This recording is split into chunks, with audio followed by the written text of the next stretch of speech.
Good morning, everyone. Welcome to the Workforce Barriers Summit, addressing obstacles in recruitment and retention. We'll get started in just a minute. We want to let everybody get a moment to log on.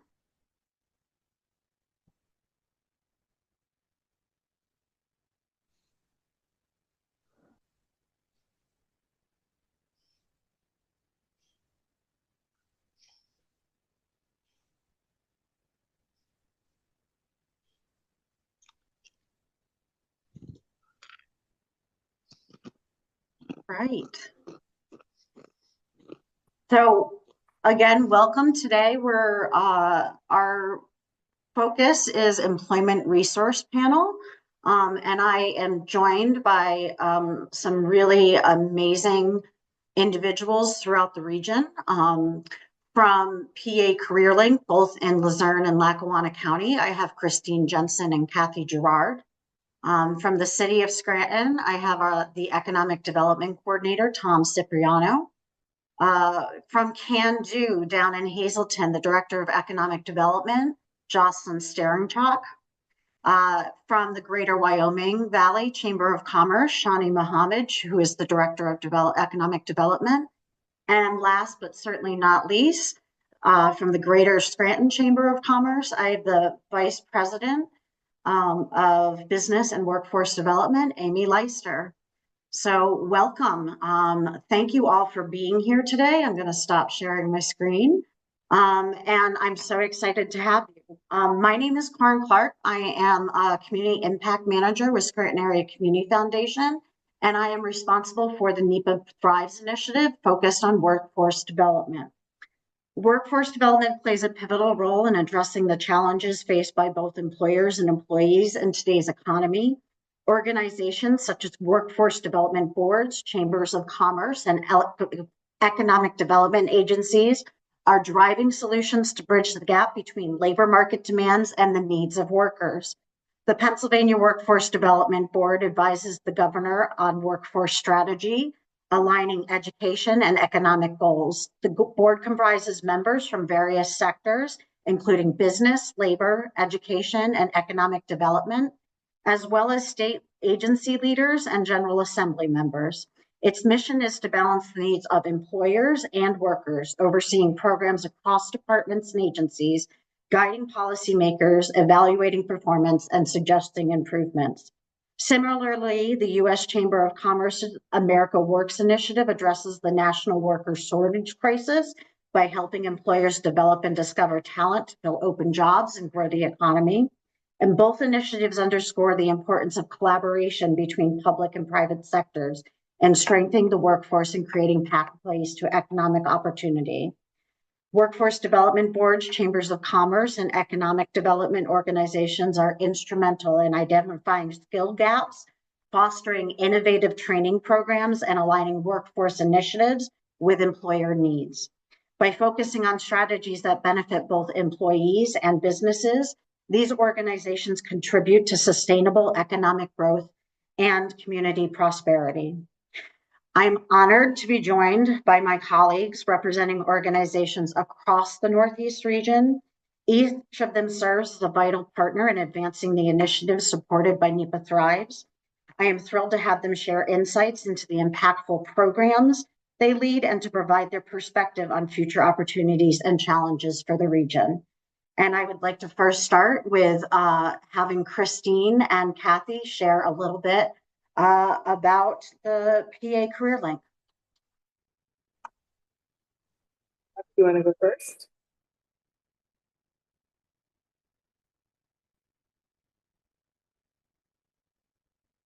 Oh, you're on mute.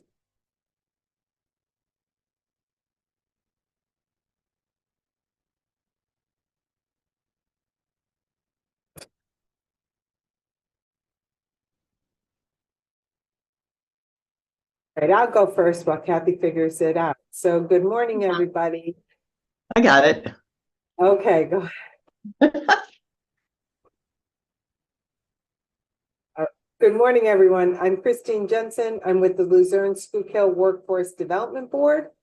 We are one of 22 workforce development boards throughout the state Commonwealth of Pennsylvania, covering Luzerne and Schuylkill counties. We're the recipient of the federal funding under the Workforce Innovation and Opportunity Act. And we fund programs and services throughout our two-county area, including running the Pennsylvania Careerlink offices, three of which are located in our workforce area. Kathy. And Lackawanna County is fortunate to be a single county workforce development area. It just encompasses Lackawanna County. We do serve the 210,000 residents in Lackawanna County to assist them in their employment, reemployment, and job training needs. We are funded under the Workforce Innovation and Opportunity Act, which is formula money that has guidelines. Dislocated worker would be people collecting unemployment or not. And the other group would be low-income individuals with barriers to serve. Our services are very similar in that we offer universal services. We are utilizing our system of record, which is the Commonwealth Workforce Development System, which is CWDS or the PA Careerlink. It's an online system where we direct all job seekers and employers to utilize that informational system to post resumes and post job openings. Back to you. Okay. Corin, are we going into, I apologize, are we going into our whole, or this is just introduction? No, you can go ahead and talk about Careerlink now. Okay, very good. Well, so with regard to how we help employers are an integral part of our structure. Without having fabulous relationships with employers, it's difficult for us to help the job seekers that are walking in our doors every day. We look to employers for a lot of things. First, of course, using our system, posting their jobs on our website, pacareerlink.pa.gov. And also for feedback, we need to know from employers what they need, what skills they're looking for in their workforce, so that we can make sure that, first of all, we're sharing that information with the Pennsylvania Workforce Development Board and with the Department of Labor and Industry in Pennsylvania, so that our funding is going toward funding that type of training, so that we can meet the workforce needs of tomorrow. Every year, the Commonwealth of Pennsylvania develops what's called the High Priority Occupation List, and that list drives what we can spend our training dollars on. So we understand, that there's been somewhat of a skills gap. I'm sure we'll be talking about that today. And we need opportunities like this to be able to get feedback from employers about what you need in your workforce, so we can make sure we're using those workforce dollars, which are your tax dollars, efficiently and effectively to help support you, keep you here in Northeast PA, and provide those great family wage sustaining jobs that our residents need and want. With that, Kathy, I'm going to talk a little about incumbent worker, and then maybe you could go into on-the-job training. Okay. So we have, in addition to helping employers post jobs, post job fairs at our facilities, whether that's a standalone job fair, an industry-specific job fair, a regional job fair. We also have several programs that can assist employers with their bottom line. We have an incumbent worker training program. And as Kathy mentioned, each workforce board is governed locally. So while we might still have the same program, dollar limits might differ a little bit. So depending which workforce area you're in, things might be a little bit different. So you want to check with them. And if you're not sure who your, which workforce area you're in or who your point of contact there should be, just reach out to me or Kathy, and we would be happy to connect you with our counterpart in your workforce area. But our incumbent worker training program is a program that helps promote reinvesting in your employees. So if you have an employee that you are looking to upskill, so it's someone already in your workforce looking to upskill them, and by doing so, it's going to result in a pay increase or a promotion. And a pay increase can be very small. It can be perhaps at their next performance eval or something like that. It doesn't have to happen the moment that they that you're going through this program with them.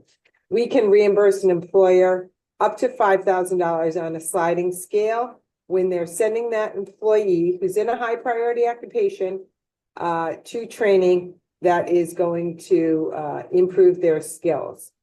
There's no limits on that type, how many employees can go through training like that, provided that we have the funding.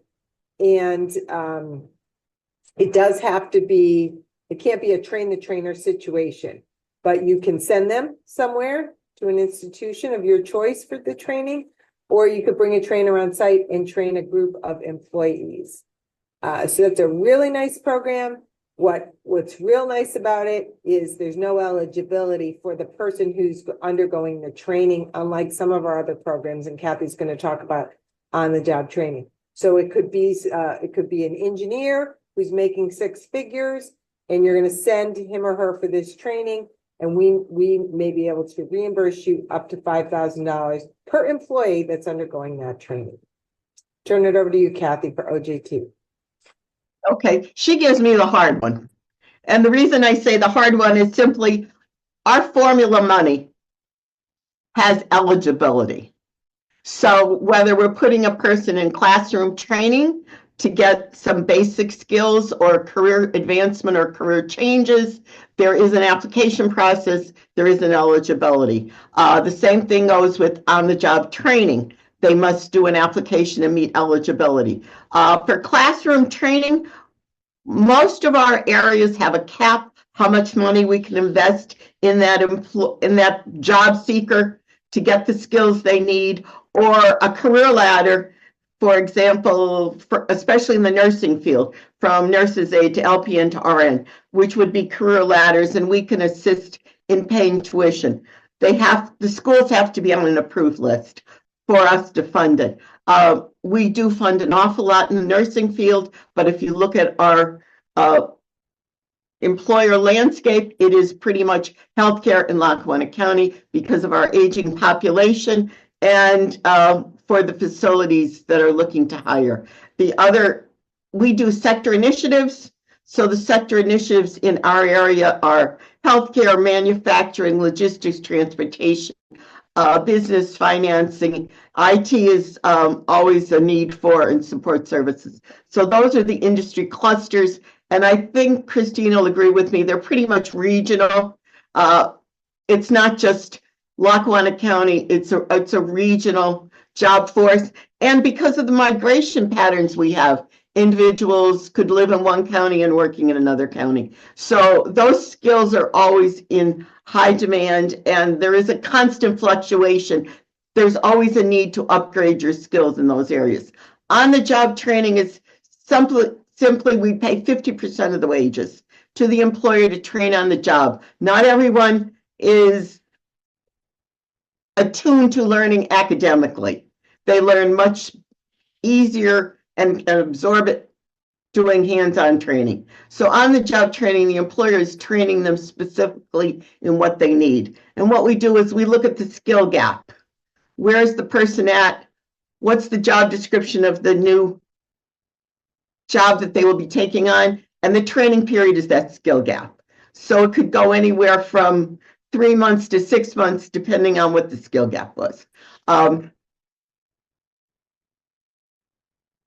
I think one of the other things that we look at with business services is that for the employer base, we try to help them with their recruitment. We would try to help them with job description if they need them, if they need statistic through the Center for Workforce. A lot of calls I get, and I think Christine's the same, an employer that either needs to craft their job descriptions because they want to make sure their pay rates are within line with others in the area, especially with competitive wages, where we see one company coming in and they want to stay in line so they're not robbing Peter to Paul kind of situation, so that they're all pretty much lateral. So the Center for Workforce Information, we often help that aspect for employers when they're looking for wage rates and wage scales. I think with business services, we try to coordinate efforts so that the collaboration of different partners would reach to a company as a unified front. So an employer is not being bombarded by several people asking the same questions. So that we're asking questions and sharing the information. And I know we met yesterday with Kristen. I'm looking at you, Tom, economic development with Lackawanna County. Kristen and James were here yesterday because we're trying to make sure that we incorporate all the information when he's talking to a company, that he also knows what other services the CareerLink offers, so that it's a very unified effort to assist the employer. And that's what I think all of our business services are trying to work towards, that goal, to better assist the job seeker by getting information from the employer. Thank you. Anything else before I move on? All right. Okay.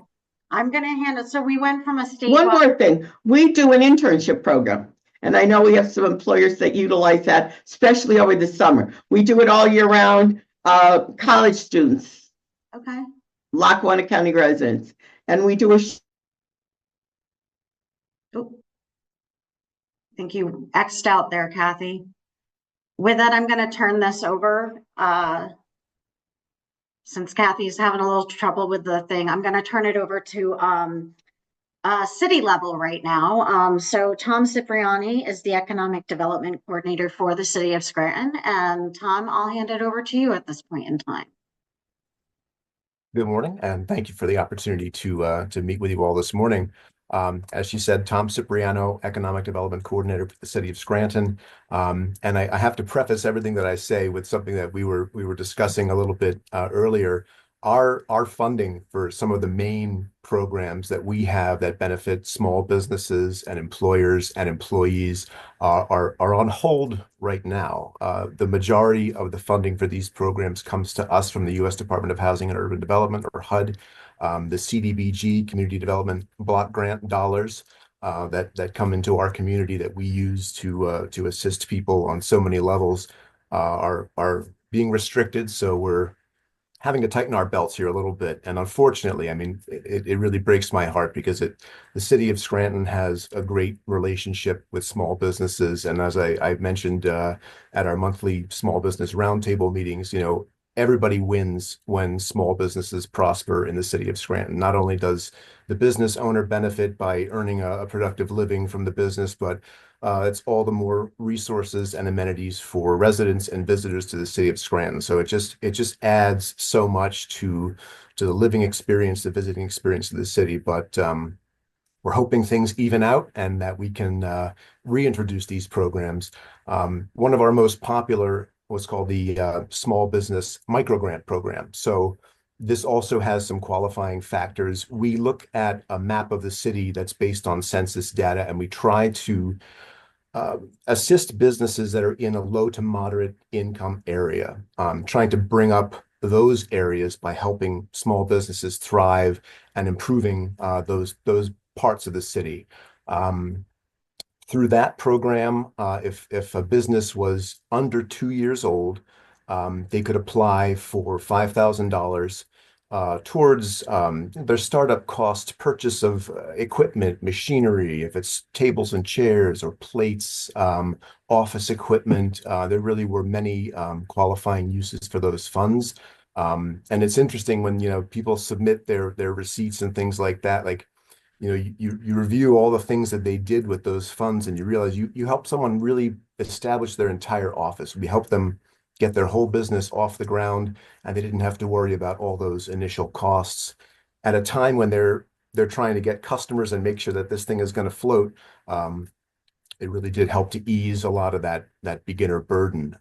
So as we say, we really hope that we can bring those programs back. One of the big things that we did in our making sure people qualified for this program was linking them up with the Small Business Development Center at the University of Scranton, making sure that every business had a business plan that functioned, and just to have them go through that exercise of really thinking about, okay, what's my goal? Where do I stand right now? Where do I want to be? How do I get there?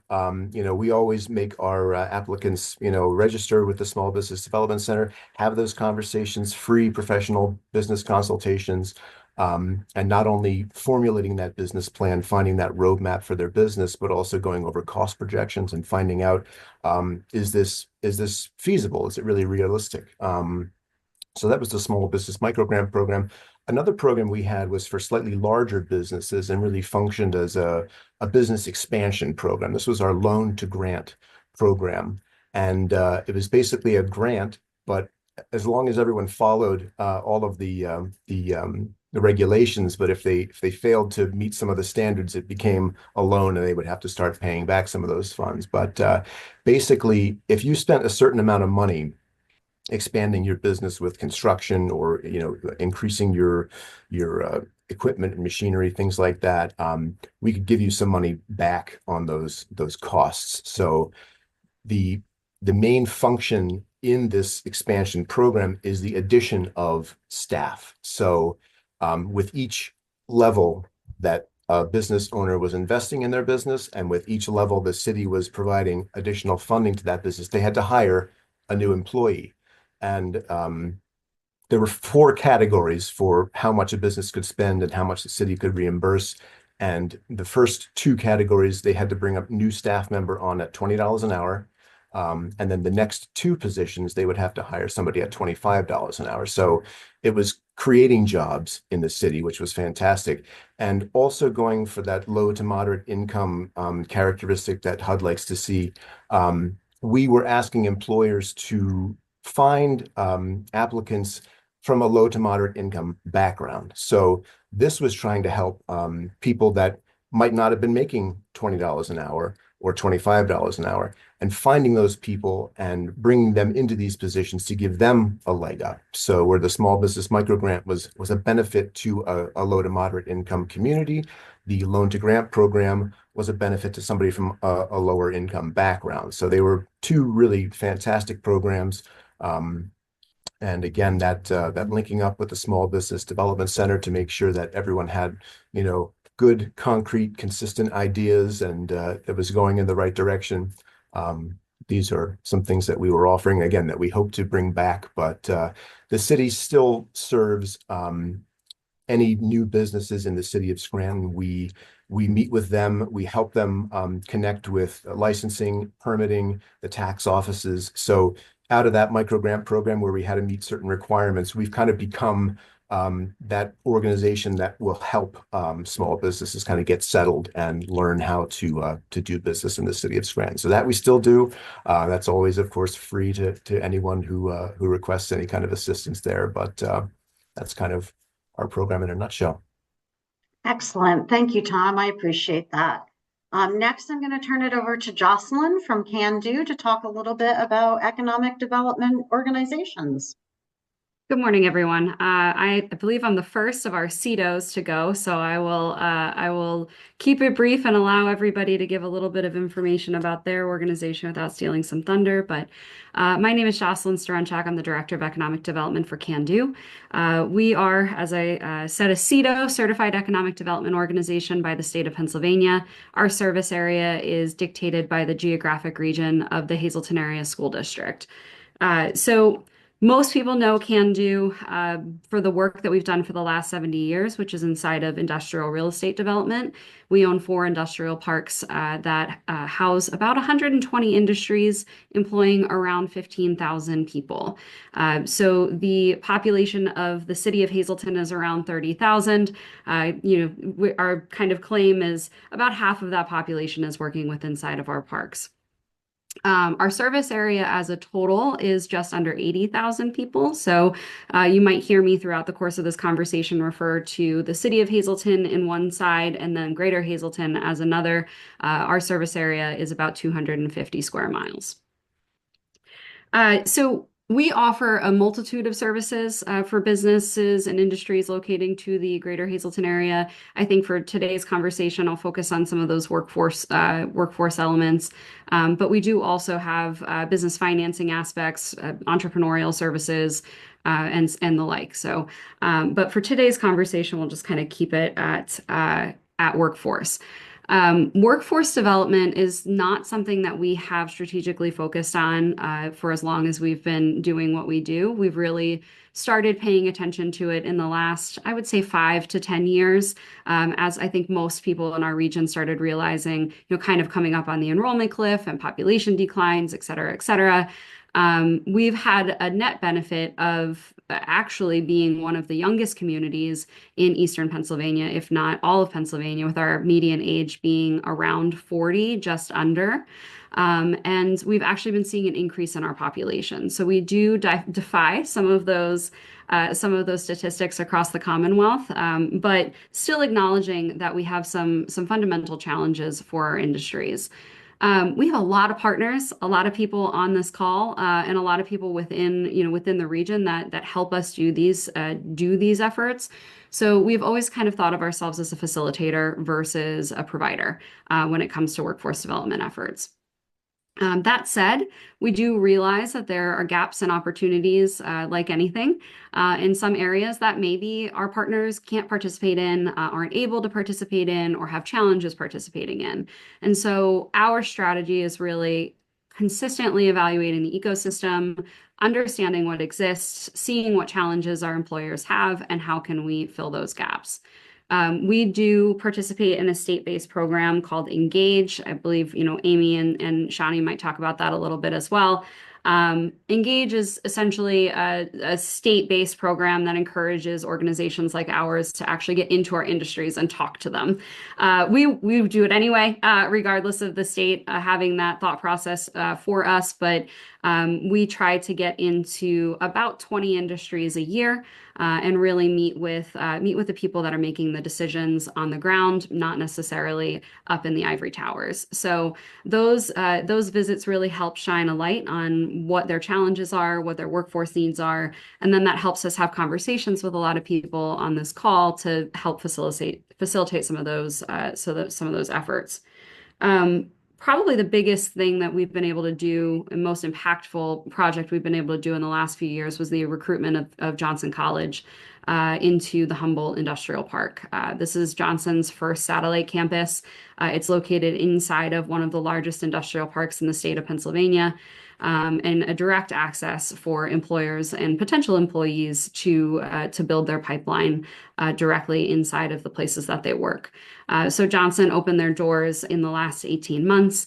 Enrollment has been going very well. And, I always say I'm school agnostic. We have satellite campuses from, all of our regional partners and regional schools in the Greater Hazleton area.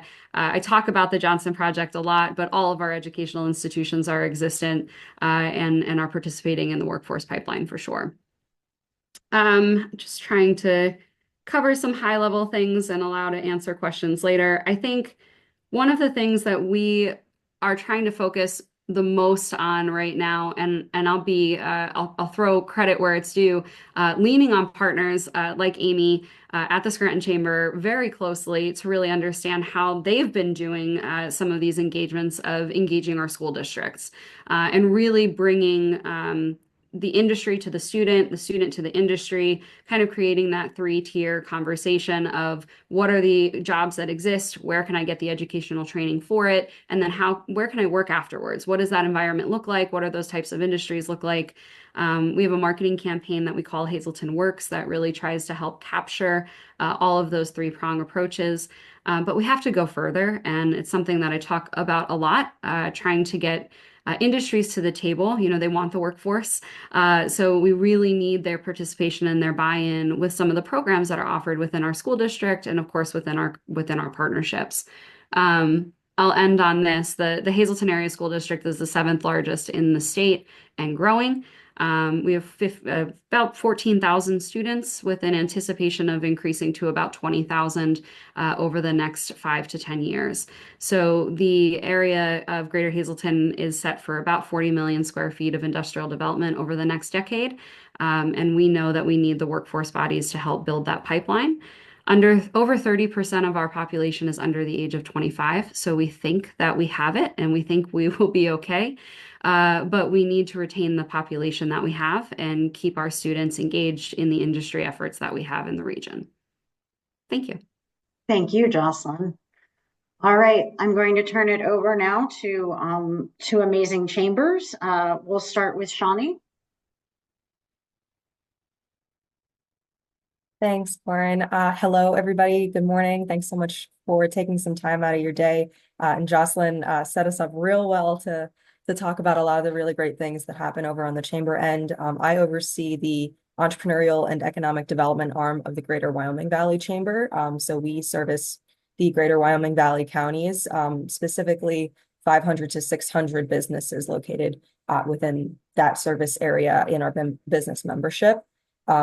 Similar to Jocelyn, we are also a certified economic development organization, meaning we have the opportunity to act as a conduit and a resource for business financing throughout the region, being able to assist with programs like RACP, which is Redevelopment Capital Assistance, or industrial sites reuse programs. A lot of the larger scale businesses that want to do projects in the region have the ability to utilize our CEDO arm to be able to access some of those funds on a larger level. Beyond that, we are a business incubator as well. So on the flip side, we are able to do something great for our larger established businesses. Similarly, our startups and aspiring entrepreneurs get to access a lot of really great resources and programs through our incubator to be able to start a business, get business plan assistance, and utilize the really great entrepreneurial ecosystem partners that exist here locally. Many are also on the call. So we are able to, access a very large portion of the business population here locally.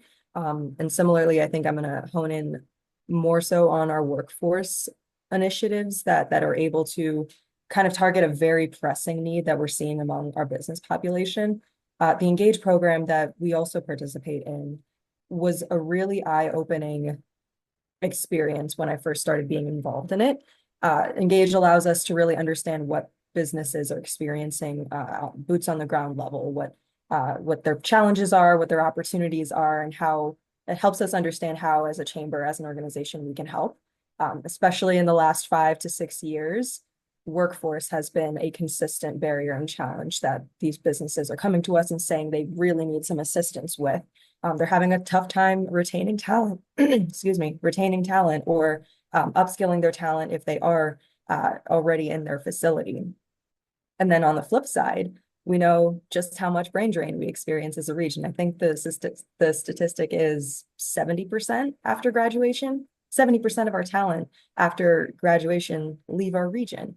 And that's such a staggering number to consider because we have so many incredible academic institutions here locally. That's one of the things that we are really, really rich in is our academic capital.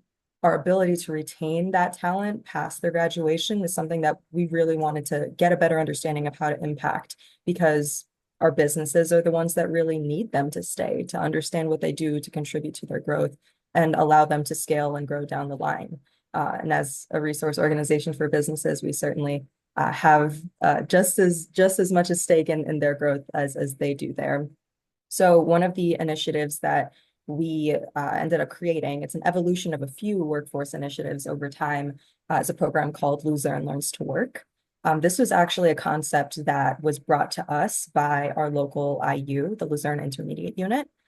We had done upskilling programs for professionals in the past, people that were already in the workforce, ways that we can get skilling tools and resources out to the business community so that they can upskill their current workforce. And our LIU came to us and said, I really wish this was, a process that was built into schools, because I think our students really need it at the high school level, and honestly, even before the high school level.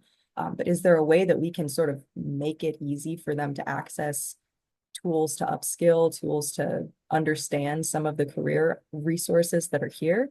And so we decided to build a program that met that need, that gap that was existing in the community. So Luzerne Learns to Work is sort of a program that's a culmination of a lot of the really great career exploration and workforce development resources that exist in the region, that are available to a student in Luzerne County. It's a program specifically for Luzerne County high school students, but it features a very extensive partnership of, again, those were agencies that provide a lot of the great work. Careerlink on the Call is one of those core partners. All of the resources that are built into the platform are ones that exist already. That's how we were able to map out exactly what was missing in the region and where we can kind of supplement that to see if there was a bit more of a full-fledged pipeline that we can put in front of a student. So CareerLink is a really great partner in this. We brought on Luzerne County Library Systems as a partner. We also have LinkedIn Learning as a partner, the Institute, all of our local higher education institutions. Recently, we've brought on Leadership Northeast as a partner and Junior Achievement of Northeastern Pennsylvania, and it continues to grow.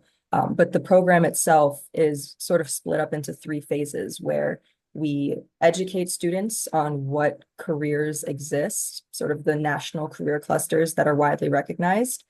We then allow them to take an assessment that lets them pinpoint some of the areas, some of the career clusters that perhaps are more aligned with their interests. And then from there, we issue them a LinkedIn Learning license and a free learning pathway. So it's a collection of courses in LinkedIn Learning and through PA Careerlink and through the courses on the Luzerne County Library System that contain courses that will teach skills that industry leaders are saying they really need out of their future workforce. So there's pre-built pathways that are built out for, again, each of those major career clusters, and we've consulted a lot of the businesses that exist within those fields, and they've been able to inform some of the courses, specifically soft skills, that are being taught through those courses. So students are educated on what careers exist. They get the chance to figure out what they might be most interested in, and they have a way to then gain some skills that are really needed in that field. Now, where we have businesses and the industry partnerships come into play is that we need to do a better job of educating students about what's here in terms of our industry. We have to give businesses the opportunity to highlight what they do and what great opportunities they offer. And in a region like ours, it's a little bit tough to do because some of them are tucked away into industrial parks or, spread out miles apart. So the 3rd phase of the program is real world application, which features an online database of work-based learning experiences of employers that say, here's how I want to participate in workforce development. I want to be able to offer a student a job shadow or a facility tour or an informational interview, or I want to participate in a career fair. It's a way for a student to see just how many great employers there are locally, but really diving into how they can participate with those employers. So it's a filterable list. After they get some of the skills from this career cluster learning pathway, they could then fill out an interest form for different opportunities to kind of aid the school district in facilitating and coordinating that with the business. But it is giving the business the hands-on opportunity to show off what they do, actually, build their workforce from the ground up instead of waiting for them to come to them out of school, which is, that was a method of development and pipeline development that wasn't working anymore. And so this is really giving them the chance to do something a little bit more proactively, and increase our ability to storytell our region, which is something I think every organization here is really, really passionate about. So that's sort of the 3-prong framework of the program. We have scholarship opportunities built into this. We feature a lot of career fairs, events from other partners that are in the collaborative, the ecosystem collaborative. And like I said, it's never complete. We add partners every single year. We bring on new school districts every single year, and we really tailor it to the needs of those school districts, because every single one is a little bit different. So, but our ability to have the business community have a stake in that and feel like they have some sense of ownership over what they can be putting in front of these students and building their workforce is an ongoing process, and it is still in pilot phase, but we really do hope to continue to build that out and grow it in years to come. Excellent. Thank you so much. And now I'm going to hand it over to Amy. Hi, good morning. I'm Amy Leister. I'm the Vice President of Business and Workforce Development here at the Greater Scranton Chamber of Commerce. The Greater Scranton Chamber of Commerce roughly is a 1,400 member organization. We have been doing economic development since 1945. Our mission is job creation. It is business attraction and sustainment and growth of industry and jobs and businesses in northeastern Pennsylvania. Our territory, like many of my colleagues on the call, have various territories of focus. Mine is all of Lackawanna County.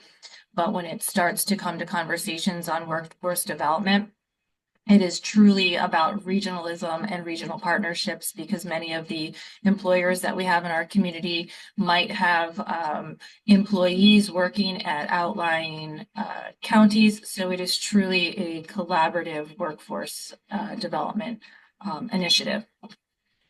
Also, we are a certified economic development agency. We've built 15 industrial parks in Lackawanna County, constructed over 1.1 million square feet of space, and we currently operate 2 business incubators. I'm like my colleagues on the call. So we are also doing that. We're also involved in the Engage program. From a workforce development standpoint, I'm going to talk about an affiliate of our organization called Skills in Scranton, which is our business education partnership. We're a 501c3 organization that has been doing workforce development in Lackawanna County for over 30 years.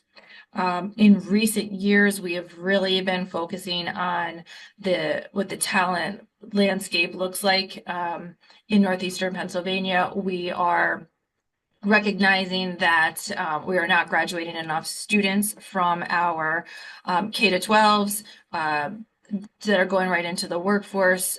We are not retaining enough talent from our higher eds to be able to meet the need that we have currently and what we anticipate in the future. So that is a challenge that we need to look at as a community, as a region, as economic developers, as workforce developers, and that happens in collaboration and partnership. I'm going to talk about a couple key programs that we're doing in these areas of focus that we've had success in. One is our Educator in the Workplace program. I can't say enough about the initiative. This is where we're taking teachers out of the classroom, and we've expanded this to include guidance counselors, administrators, and school board directors, taking them out of the classroom and educating them on what the workforce landscape looks like, what the business community looks like, and what their needs and challenges are currently and in the future. We're taking them into a program where they're getting educated by many of the partners here on this call, and then they're outside going into our businesses, getting a tour A to Z of what's happening in all various components. So for example, healthcare is one of the industry sectors. You don't have to have a degree in healthcare to work in healthcare. And that is what we're trying to expose our teachers to, which will then, translate that back into the classroom.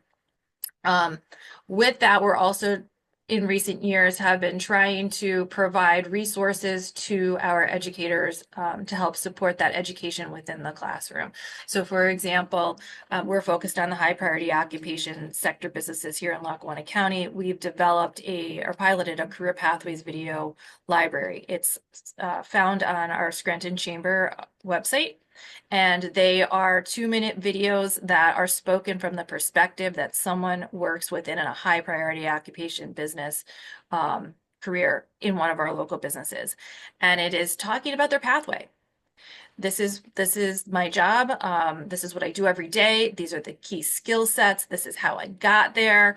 And this is the company I work with. and this is how you can get here too. And that video has a downloadable PDF that gives an overview of that industry, the industry sector in general, those key skills, what you will need within that particular job description, and where you can get educated locally to be able to get the certifications or the degrees needed to help support that. And then a sampling of some of the local businesses that employ those positions. One of the challenges, and I know my colleagues talked about this on the call earlier in the presentation, is that we need to do a better job as a region to tell our story and what businesses are in our community. And I don't think that that is translating right now as well as it should currently. Those resources that we downloaded, those PDFs are available to any educator that is using those and integrating that into a classroom lesson plan. And then also a third component that we have provided with our teachers, which we're really proud with, is we have 10 public school districts in Lackawanna County. We have brought them to the table. We've provided them these videos, the downloadable PDFs and the resources, and then they've taken that back and then put together a pathway that shows how they're taking those resources and integrating them into the classroom in the curriculum, and they put it down on paper. So we've published it in a career pathways guide that can be adapted, benchmarked by any school district, whether it's in Lackawanna County, whether it's regional, or whether it's across the state or nationally. And it provides a demographic overview of that school district as well. So that is available.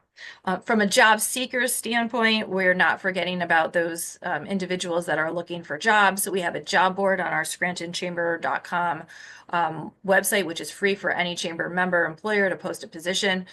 We also have a small business internship fund for any Chamber of Commerce member who would like to take on an intern, and that reimburses them up to $750. Yesterday, we had a workforce summit. It's our 4th year of doing this. It was at the Radisson. It keeps growing every year. We've had job seekers. We had over 250 kids that were going right into the workforce. We were specifically looking for students that are going to graduate without higher education plans and knew they were entering the workforce, and wanted to give them the resources for resume writing, mock interviewing opportunities, and an opportunity to meet one-on-one with over 50 local businesses that were hiring. So that was held yesterday, and that was a success. And lastly, we had a conversation. Economic development and workforce development go hand in hand in 2025. We cannot bring a business, we cannot grow your business without an adequate workforce that has those skills. So we know that we're not graduating enough. So we are working through our Rediscover Scranton marketing initiative to take and recruit in talent from outside within. And that is something that is, critical to our economic development marketing as we move forward. So with that, I will stop talking and open it up for any questions. No, I really appreciate that. And feel free to either raise your hand or put a question in the chat if anyone on the call is interested in asking. One of the themes that I heard throughout this is we're not doing enough to get kids to stay here, to grow here, to understand what is here. From this group, what do you think the specific barriers are with that? Why is that such a challenge with workforce development?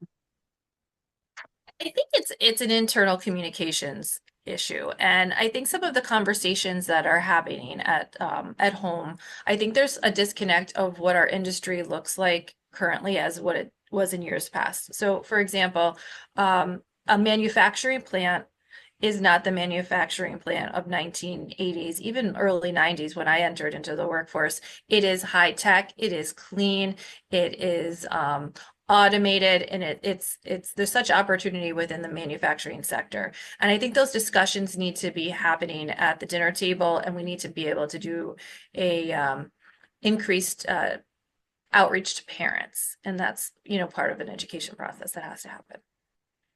I agree 100%, and that carries over to transportation, right? The the distribution centers that are all up and down our 81 corridor have high-tech jobs within them.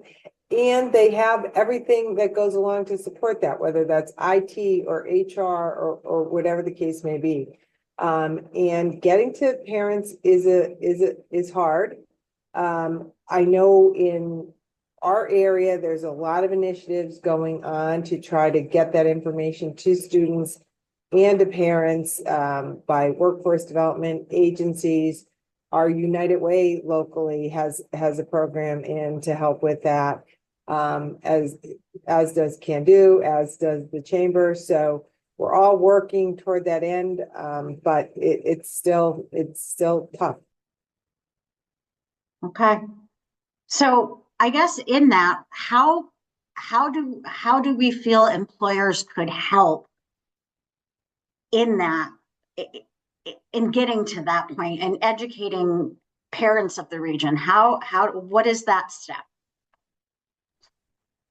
I'm gonna take this one.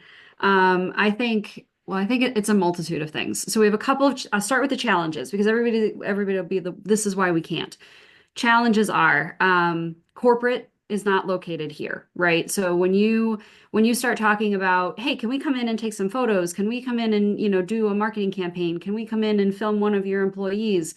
There's a kind of a disconnect of the work that's being done here and the work that's allowed to be done by a corporate entity in another area. So that's like the very first challenge. And I think we all find unique ways to navigate around that. And very rarely is it just a hard no. It's okay, well, let's find out what you can do, and figure out how we can make that connection. Secondly, I think this is sometimes a challenge that everybody in their own world winds up in, and that is, we often shrink into our spheres of the work that we need to do and the work that needs to get done for the thing that needs to be done today and the thing that needs to be done tomorrow. So coming to work, doing the job, going home, taking care of your family, etc., repeat. It is often not somebody's actual position to engage with the youth and the school districts. And that might fall into an ancillary position on HR. That might fall into an ancillary position on a community relations person. But it isn't like directly somebody's job. So then there's kind of like a lot of, I have other things to do. This isn't important. We really, really, and I'll stop here because I could filibuster about this for hours. We all have solutions. We all have connections. We all have superintendents' phone numbers. We all have classrooms that we can get you into. We all have ways that we can help you build your pipeline. What we need from you is, how do you want to build that pipeline? Who are the type of students you want to talk to? And actually want to engage with us in the way that we can put you in there. We need employers at the table. That's not just money, by the way. Money helps, but it's not just corporate sponsorships. I'd like to add to that too. Amy and I share a lot of the same thoughts on this. A lot of passion for it, but I'm gonna stress the area of internships. Mhm. It is critical for our business community, especially the small business community, to take some time to put together internship programs and bring those students and that talent from outside of the campuses and draw them into your businesses. This is going to help us expose them to real-time business, key skill sets they're going to need that they're going to be foundational throughout their professional careers. And it's going to highlight what is happening within our community and serve as a talent pipeline. Excellent.